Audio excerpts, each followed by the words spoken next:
There we go. We're in. Okay, now I'm going to try to activate it. Tell me if it's still on. You're good. Okay, and I'm going to try to go to the second page. That's the next test, and then we can go. Okay, so do you see the next page? Still great. All right, good, Jeffrey. Okay, so I'm going to say just a little bit about water design and how we work and what it is that we do, part of which is physics related, and part of it is just thinking, creativity related, okay? Hmm. And then I want to go through these 5 projects, right? And last we'll show Longwood Gardens because it's the big bonanza, right? And it's local, so anybody who hasn't seen it can certainly see it. Um, but I mean, you're in Kennett Square, so probably everybody's seen it. You'd be surprised. I still have a Okay. handful of students that it's 5 minutes away and they just haven't made it there before. Well, they should know. They should know that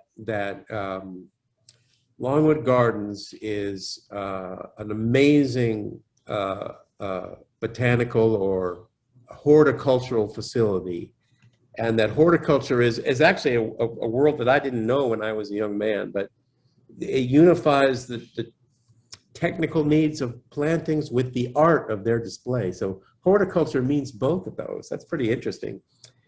And it's a great facility. It's renowned, and sometimes you take for granted the thing right next door, but other people travel long way to go see Longwood Gardens. So it's certainly worth seeing. And the new main fountain garden is extremely impressive, especially at night. Extremely Yeah. impressive. Yeah. Okay, so I'm going to show you these 5 projects. I'm going to, but first, tell you that like what we do is all kinds of water features, uh, uh, some of which are, you might say, almost traditional, like the upper left-hand picture of the Metropolitan Museum of Art's 2 fountains, which are very dynamic, and others are alive or whatever, all kinds. So, and we work on all kinds of physical systems and all kinds of lighting displays. And I think it's worth saying that there's no degrees in what we do. I mean, even the physicist has to focus on this area. But we study, we read, and we go to nature, and we look at art, but we also do mock-ups like this one here.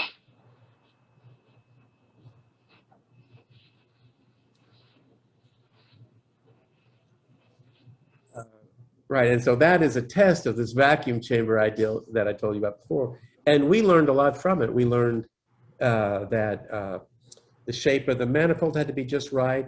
The cascade of the stairs had to be a little bit flatter because most of the water leapt over them. We want them to activate it. The size of the trough has to be just the right size. So we worked all that stuff out with this mock-up. Um, Also, I'll tell you that it's useful for somebody in my business to travel the world and see all the great water features that there are to see. These are all pictures that I took, and they were all terrific experiences. Uh, and even the humblest one says something about the relationship between nature or let's say physical action and the human experience. Um, so the first project is this one with the vacuum chamber. It wasn't just thought up because it's a cool idea. We didn't have the idea. We were told to put a fountain right behind a theater, right behind a theater. So everybody's looking at the stage, and behind it is a fountain, which is basically a terrible idea. Because you have to turn it off when somebody's performing, or we thought that was a terrible thing. So we came up with an idea that was a low profile fountain. It didn't make water do this, it made water go sideways instead.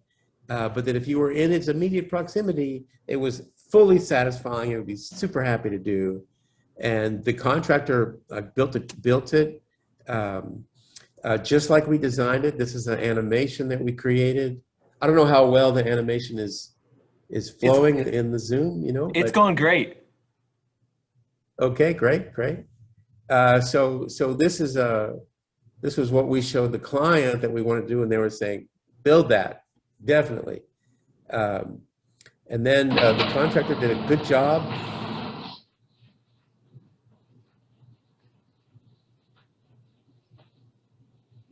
Wow. Even this, you see the splash around the perimeter curve, that was something we could fine tune. And so today it operates without any splash. It's perfect, perfect. And I have an image here that shows you like the human response.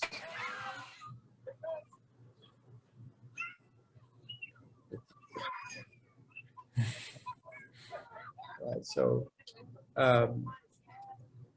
so the gray wall you see behind, that's where the vacuum chamber is, and it's a silent action, and it draws the water up inside and then releases it immediately. It was designed to work a little bit better with two flows, two different waves that could overlap. Somehow they never really did that. The water was more sluggish than we expected. The height of the wave was not as tall as we were expecting. There were surprises, but it's a very much appreciated installation. And that one's in Oklahoma City? Oklahoma City, that's right. At Myriad Gardens, which is a botanical garden downtown. Gotcha. Wonderful. Okay, yeah. And the next one is one that you mentioned that you'd already looked at. This laminar three-dimensional chain at Watertown Place in Chicago. This is a fountain made of 3 parts. You can see the centerpiece here between the 2 escalators. And then you go up, there's the other 2 escalators, and then there's 2 of them with a staircase in between. So there's 2 smaller ones, and then there's this one. Most people are mainly aware of the big one.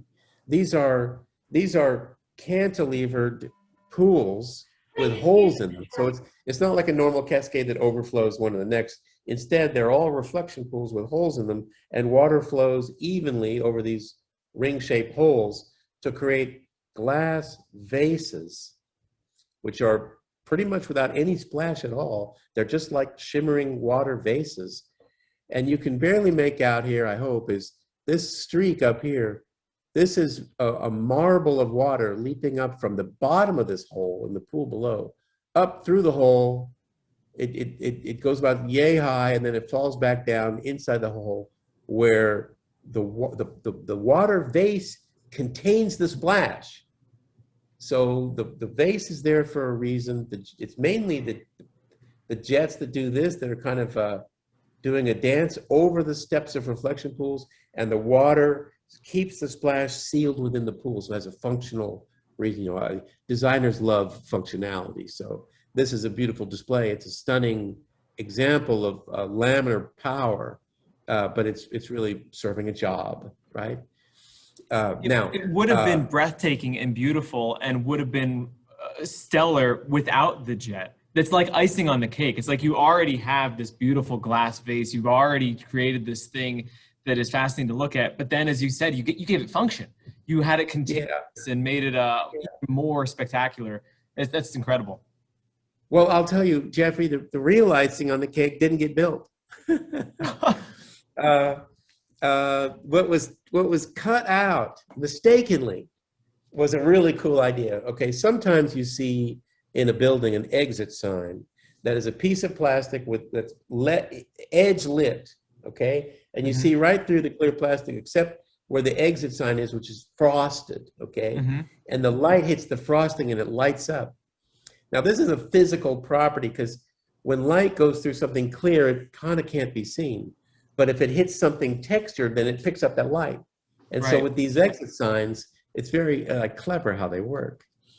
These vases were to be illuminated in the exact same way with little ring-shaped lights, and you wouldn't even see the light except when the splash hit it, and then it'd be alive with light from the splash. Now that would have been cool. You know, it would have cost another $250,000, so they opted out. But that would have been really cool. That was the right thing to do. That was the highest and best version of the fountain. Wow. Okay, physics. Okay, the vase, and you can see it holds together very well. It's about maybe 9 or 10 inches tall, and that cone at the bottom is the top of where the marble of water comes up out of. Okay, it's hard to see the marbles. I've never had a good photograph of it, but this is a pretty good picture of how the vases work with the cantilevered stone panels. You can see Mm. near one of the bottom steps, there's this diagonal piece. For some reason, there's some splash there, and then they retrofitted that in. That I think they should have fixed the splash instead of that little panel, but that's what that is. Okay, I'm going to show you another principle, and this is that idea about aerating. Subcritical speed, the water is moving slowly, it's clear and trickly. Supercritical speed, it aerates, and in this case, it aerates over a textured surface. We were asked to build a wall of water in front of a parking garage in the courtyard of that building. And the effects you see here are the bottom space, which is basically subcritical, and then the upper space, which is supercritical. And it is choreographic, so you can see how the patterns could be changed to create a design effect out of switching back and forth between light and heavy flows of water.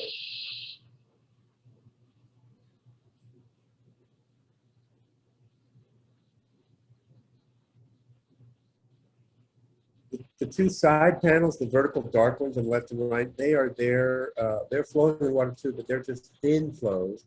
Mm. And they are there to catch the spray and splash from the center area so that it's not too wet in its environment.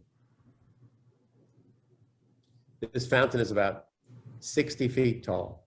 Wow. Yeah, pretty cool. What And you it's just got mentioned is this a V okay. shape. It's got this V shape so that the parking garage around it could still use natural air ventilation, and it didn't have to be mechanically ventilated. So that shape allowed the airflows to go right around the wall of water. Amazing. What you just mentioned a couple times, I honestly never even considered, as I'm sure what is such a huge piece of your fountain design is maintaining the splashes. Being very purposeful with where does extra water go, or how do you have it only contained in there, apart from all the beauty of all of the redirection, just to make sure, like, to keep it in the desired area. Yeah. I hadn't thought about that. Well, in this particular design, I will confess to you that we fail utterly. What happens here, you know, tall buildings create downdrafts. That mild airflow on the side of a building will spread out all over, and a large amount of it goes straight down. It hits the ground plane and it goes out. A lot of tall buildings have canopies over their entrance doors, and you would think, oh, that's there to keep the rain off, but really it's there to keep the wind off. Even on a mild day, it can be very windy at the entrance of a building, so almost all tall buildings have canopies.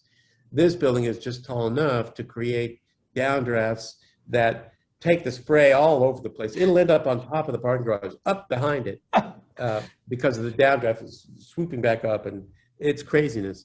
But people don't complain too much because they just love this thing.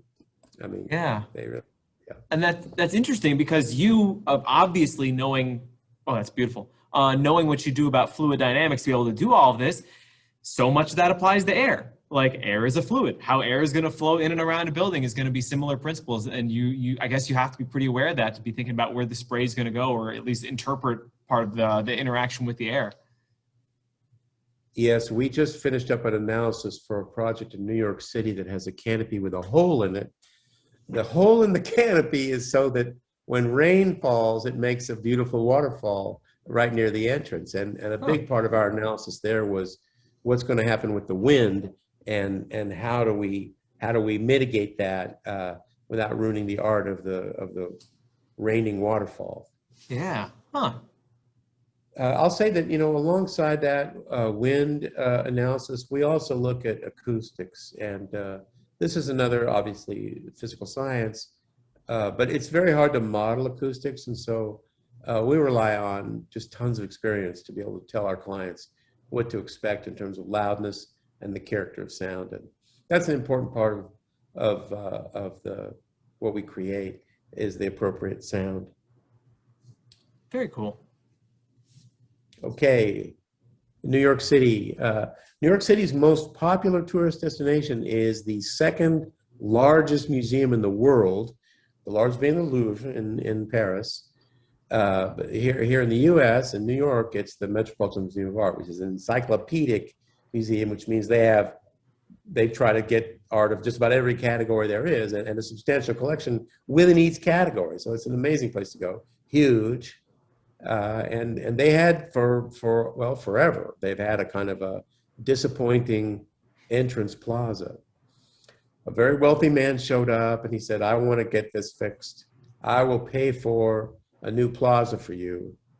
It ended up costing $65 million, which he put down of his own money to create a new plaza at the Metropolitan Museum of Art, which included two fountains, one on either side. It was a design competition, and this is a video that we created to compete for what to do there. And our idea was to put a separate pump on every single jet, and by changing the motor speed, change the flow rate of the water through the nozzle, and thereby change the size of the nozzle. And by doing all that and having no moving parts that you could see, by doing that, have a changing display that would engage art ideas on the very simple level, like positive and negative, and things like that. All the jets point towards the center because it's a very windy area, and we wanted to get most of the splash in the center of the fountain. It's a circle in a square, which works with the modern character along Fifth Avenue, but it also is sympathetic to the neoclassical building that it sits in front of. It's not exactly symmetrical. It overflows on the street side and on the building side, and it has benches on the staircase side, which is a very famous staircase, and the other side, which is towards a garden. There's two of them, but their activities generally don't match. They're doing different things at any given time because it's cooler that way, right? Wow. But we program what they do. And while we were working, I was in this aquarium in Monterey, California, and I saw these sardines that were doing things that were much more interesting than our little square with circles. Just they were the high IQ. So I took this video back to the studio, and I said, well, let's figure a way to do this bird flocking, which there's a lot of mathematical work that's been done on flocking analysis. And so we got some algorithms for that and programming into the design. And I think the museum doesn't really care much for the flocking, but it is half the time, if you go there today, half the time it's flocking, and it's pretty cool to watch. So when it's doing the flocking, is it a fully pre-programmed, or is it kind of left to an algorithm and a little bit different per 30 seconds? Yeah, excellent question. Excellent question. First of all, it was designed like this machine to respond to people walking up to it. So it was a living algorithm, okay? Oh, wow. That proved to be an unreliable technology. Proximity sensing is not quite the kind of thing that the museum wanted to maintain. They thought it was going to be frail, and they also thought if a bunch of people walked up to it, it would lose its mind and not be good. We had worked that out, but they wanted to just simplify the idea. So what we did was a non-repeating algorithm, but it required a lot of jiggering to make it work. And it unfortunately is not related to any environmental thing like fish relate to predators and ocean waves and things like that. It doesn't do anything like that. There's the rotating square happening, and this is like full on. When was it completed? Go ahead. When was this project completed? The Metropolitan. Oh, maybe 5 years ago, 4 years ago. It was running at the same time as Longwood Gardens, just a little bit ahead. So Longwood was always asking, like, how's the Metropolitan going? Metropolitan was saying, how's that Longwood project going? We were doing both big jobs at the same time, but it finished before. Longwood's maybe looking at almost 3 years old soon, and maybe 2, so not very old, but Metropolitan's maybe 2 years ahead of it. Okay, because I've been to the Metropolitan, but I haven't seen that one, so I'm gonna have to go back and make sure that I check that out. Yeah, in fact, we've got a guy, his title is creative technologist. Okay, he's got an art degree, but he's a very technical guy, very strong on controls and electronics. He goes out every year to tune up the Metropolitan. He's going out in 3 weeks. So, Jeffrey, if you're going to go see the Metropolitan, you can go meet Kagan McGurk if you want to, middle of May, or anytime after that, you'll see a refreshed display. Oh, very cool. Excellent. Okay. And Longwood Gardens, this is what it looked like 5 years ago. And it had a beautiful, magical nighttime musical display. All of it was torn down to the ground. All the stones saved, the nozzle tips saved, all the machinery rebuilt, all new. Everything is new. The historic nozzle tips on the fountains are replaced. There's a lot of new water technologies in addition to the historic ones. They could replay the old historic fountain show today if they want to, or mostly what they do is displays with new and old components together. It was a giant job. It took years to pull off, but it turned out extremely successfully. There were a few minor technical problems. There was a vibrating pipe because of the big forces inside it, needed more stability. A couple of the nozzle types weren't working very well, and unfortunately the companies that were servicing them weren't doing a very good job, so they had to change that all out.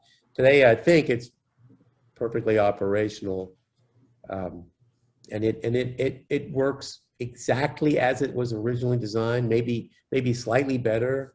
This is a photograph of the original nozzles reactivating. The garden design is new. The plantings are all new. They're going to grow in and make hedges like they did before, but with better trees. All of this is historic. This was the original scale, which people haven't seen in a long time. This walkway up here had been closed for a long time.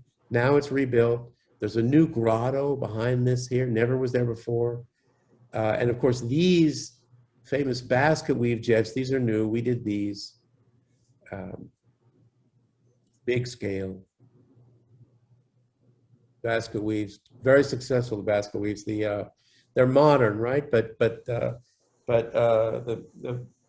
Longwood Gardens really likes them, and the security team have these patches on their shoulders with beautifully stitched Longwood Garden imagery, and the basket weaves are kind of in their shoulder patches, which is the coolest thing. But it's from within these that the jet will come up now with the flame on top, which is a very special thing, you know, and people haven't seen that before. Lighting is very good from a friend of mine out of New York, French guy. He's probably the best lighting designer in the world today. I mean, in the world, probably. This is the flaming jet. Now, you know, it's interesting that the flaming jet that you saw there with green light on the jet, actually, there's something really weird that happens visually when you change the color of the jet and the flame is still burning. Something's not computing, and it makes it really visually compelling. These jets are achieved by pumping a fine gas into the water and then igniting the water. The very fine bubbles are achieved with propane. It was tried with other flammable gases, but it didn't work as well. Propane is the best one. It also it's the material that special effects people use in Hollywood movies because it looks good on film. It's yellow, like people want to see yellow. It's not blue like natural gas, and so it's very effective visually. And we were just lucky that worked well. It's a new product that came from a company in Germany that you know, we have a relationship with, and so they created these. I think there are 22 of them here at Longwood. You can almost say that's one of these things where physics makes something that looks hard actually fairly easy to do once you figure it out. Same with these basket weaves. That, like, how in the world do you get all those jets to match perfectly? Well, you know, we create a ring where and the water that goes into it is as low turbulence as possible, and then as evenly as possible it exits a number of jets. Somebody told me just the other day that there's 1,720 of these little jets, which we would never count, right? But other people like to count all the jets. So yeah, there's a lot of them. That's beautiful. Yeah, and you know, the lighting design is amazing, state-of-the-art lighting design. really strong. So I hadn't even thought about the incredible advances in lighting since the original versions of the fountains. As somebody who goes to Longwood frequently, and as somebody who does photography stuff, the the main rec basin, I think they call it, the big basin at the top where the large jets are and stuff, that used to have these big, I think you call them basically like gel lights, like big, just like you're talking about, like flat panel covers over top of it. You look into this thing and it almost looks like cafeteria seats because you just see these like big circular discs of these different colors. And when the fountain wasn't running in the winter or in the daytime, really wasn't very pretty to look at. You're just seeing all these circular panels under the water because that's what was needed for the lighting. But now with your new setup there, the lighting, it's totally discreet if you're not using it. And it's so fine tunable to incredible. Yeah. You know, it's interesting what you say. For almost all of our fountains, let's say the picture of the Metropolitan Museum of Art or the wave at Myriad Gardens, that it entirely hides the engineering behind the fountain. That's part of how you get perfect display, okay? Because you don't see an inlet jet. You don't see anything. It's perfect, right? Mm-hmm. But at Longwood, and we could have done that at Longwood Gardens, we did not. You're right, it was all exposed before, but in a way it was kind of a science exhibit in a way, or technical exhibit. And a lot of people, they visit a garden or a complex fountain and they want to know, how do they do that? I mean, and they love seeing the parts. You know, a lot of people, like these old guys, they love to see, and they like to look at the parts and figure out how it works. So they figured it out. They love that stuff, right? So we made a decision to show all the parts at the new Longwood Main Fountain Garden. Interesting. But we did it in such a way that they really look great, and you could stand there and enjoy looking at all the parts and figuring out how it works. Yeah, it is interesting. That's very so. Jeffrey, I don't know how much time you have, but I did add one more thing. I wanted to add something extra. Sure. Which was something that we're working on right now. I'm excited. It's on the desks right now. This is a project in Dallas, Texas, and the image on the screen on the upper right is an image from it. This is a play fountain, the kind of fountain you can run around inside, get all wet, and scream and have a good time. Which is probably the newest kind of fountain in the world. The first one was made in 1983, and now there may be 1,000 around the world. And we've been asked to do one in Dallas that would be better than all the others. Something iconic and fantastic and groundbreaking. And our thought was, well, we'll build something with 100-foot tall jets, which is extremely dangerous, and is in fact against the law. Right? There are regulations to don't allow this. But we said, oh no, we'll put them behind a safety barrier, and in the form of this tree you see here. And all those dangerous jets will be in there, and outside of it will be other jets that you can play with. And they said, oh, we want it to be musical, and we want to change lights, and we want to do like other kinds of colors, and we want everything. Give us everything. So, and we say, fine, we'll do that for you. So this is the plan from our construction drawings that are still in process of the design, which is a triangular design. And it's in a garden, right? So these jets are designed to look like roses. And these two big leaf shapes are places where there are jets that turn on and off individually and can change size individually and become programmed with music really beautifully. Wow. And there are these 3 trees in the middle, and they have these clusters of tall jets and also robot jets that move around that also would be extremely dangerous for anybody to actually touch, but they're safely behind these cages. And so we haven't submitted them to the building department yet, so we're crossing our fingers. But our hope is to get approval for this to go forward. And this is what the trees look like. They're super good looking trees. They're made out of there's polished stainless steel piping. And there are some companies that specialize in making art for artists. They're like foundries and steel workers and people like that, stone workers. And we got one of those kind of companies to come on board, and they're going to make these pipes, and they're advising us about structure. We have to make little hidden doors. See, a hidden door inside them, so you Oh, can open a lock and get inside. But we don't want the door to mess up the design, and so we're working all that out with them, how to do that. And we created an animation with music, actually, that Kagan worked on.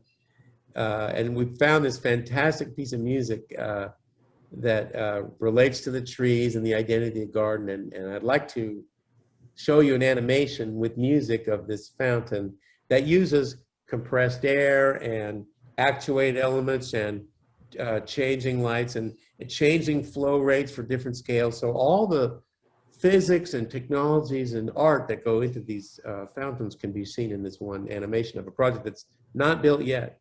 Hasn't started one bit yet. Okay? I can't wait.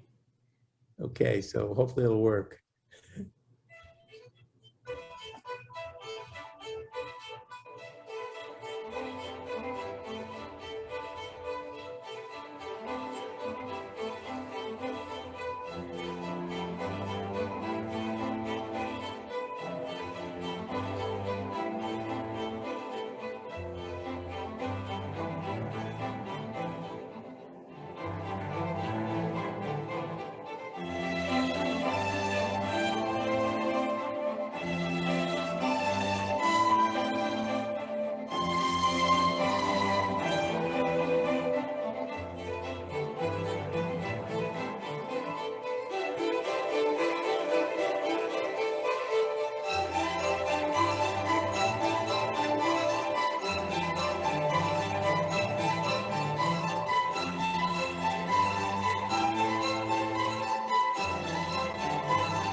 Well, Spectacular. I've never seen anything like that. right, that's the right answer.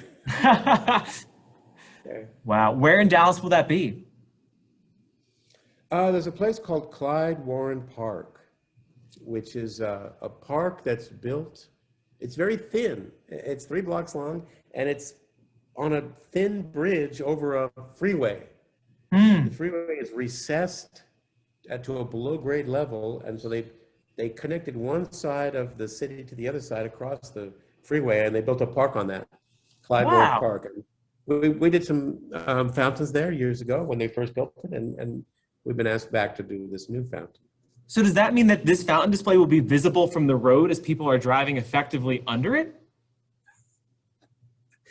Yes, it's intended Amazing. to be seen from the freeway. Yes. Wow. Very, very cool. That's incredible. I hope they approve it all, and I hope you get to actually visualize and play out what you have there, because that's incredible. Yeah. Hopefully. Amazing stuff. Hopefully.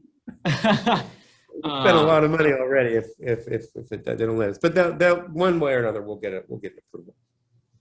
That is just fascinating. I was, as I was staring at this, all these questions were popping in my head, but then I think just watching it, they were all just fleeting away as I was getting mesmerized by the undulating water and all that. It's beautiful stuff. Oh, I did have one thing that your articulating jets were making me think of is a quick one for you. We do space stuff. We talk space stuff. I was talking about the International Space Station. We were watching a Blue Origin rocket launch today, and we're following what's going on with SpaceX all the time. And when I was recently watching one of the SpaceX Starship launches, I think one that ended up blowing up, as it's coming back down, they have 3 main Falcon rockets underneath. But if you watch, and I don't know if you've done this before, if you watch the rocket articulation, it sure reminds me an awful lot of the articulation of some of your jets at Longwood. You have the one that's almost this robotic one that has the whole head that can go in these pre-programmed, fully calculated directions. And just watching the jet underneath the rocket, how it was moving around, I was thinking, that sure looks like a really similar setup to what the rocket jet is doing almost to the water jet from underneath. Have you ever heard that comparison or seen anything like that before? I have not. Okay, but I will tell you that the last place I worked, a company called Wet Design, 25 years ago, I used to work with a engineer who previously was in rocketry. Huh. He was doing he was doing work on the space shuttle and on a later version of the space shuttle, with external combustion engine, very advanced next generation space shuttle, which it used the most amazing technology. They were squirting fuel into the air and igniting it in the air, and then it would push against a kind of a titanium fin and push the rocket through space. No chamber inside at all anymore. Of Wow. course, it was very loud, but it would do like Mach 10, right? It was Wow. crazy. Um, that guy was a very, very, very good engineer to work with, and he also was a singer on a barbershop quartet. Huh. That is fascinating. Uh, I'm just baffled. This is just, it's beautiful stuff. I'm amazed. I want to go see the one in Dallas when it's done. I need to I have a new reason to go. I'm meaning to, now that I'm vaccinated and I can get out again a little bit more. So I'm meaning to get back to New York City since it's not that far away. I now have a reason to go check out the fountain over there. And I'm hoping my students can now look with even greater appreciation at everything that's going on at Longwood. It's fascinating stuff. And I don't know of anybody I would rather interview for this. You're at like the top of the echelon of who has knowledge on this. So thank you so much for being willing to share your time with us. It's an absolute treat. And I'm just tickled at the knowledge that you're willing to share and all of it. So I greatly appreciate it. Thank you. You're welcome. I'm happy to be here. You're right. I'm super busy, but I would say that a teacher like you, who's going the extra mile and reaching out to somebody like me, of course I'm going to help. Sure, do whatever you need. Well, Congratulations to you. Thank you. So if you have any other questions later, just let me know. I'll be happy to answer them. But good luck with everything. Thank you. So very appreciated. I'm going to hit stop recording right here.